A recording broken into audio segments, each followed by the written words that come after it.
Наскоро граѓаните ќе можат да бираат од кого ќе купуваат струја. Според првичните најави, либерализацијата на пазарот на електрична енергија треба да започне од 1 март оваа година. Најдоцна за 10 дена ќе мора да се избере и така наречен универзален снабдувач со струја.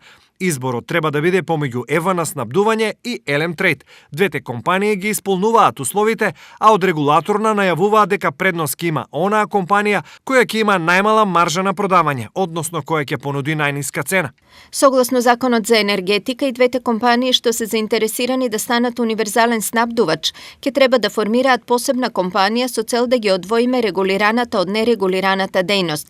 На таа компанија, Регулаторната комисија за енергетика ќе издаде лиценца за снабдување со електрична енергија со обврски кои се однесуваат на универзалниот снабдувач. Тоа го правиме со цел да нема прелевање на финансиски средства од нерегулиран на регулиран пазар и малите потрошувачи кои останале на регулираниот пазар да не ги покриваат загубите кои евентуално снабдувачите би ги направиле на слободниот пазар на електрична енергија.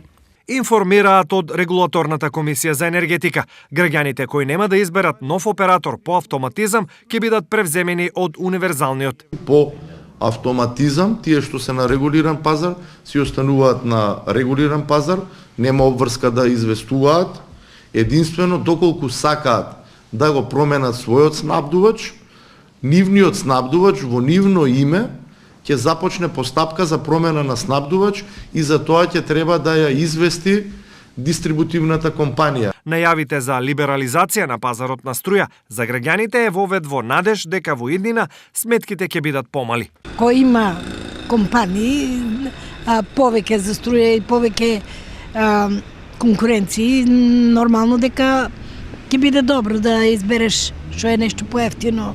Иначе стварно сега е скапа струјата. Па ја мислам дека ќе биде пониско, ти конкуренција ќе има. Штом повеќе понуди има, сигурно избор ќе биде на помалата.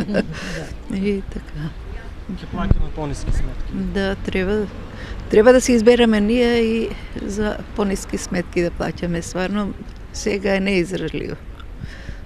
Не, ние како што сме инвалидите, не можеме ни на дрва, ни на ништо и на струја. Во моментов 8 фирми имаат лиценца за снабдување со струја и тие ќе се борат да ја добијат до вербата на потрошувачите.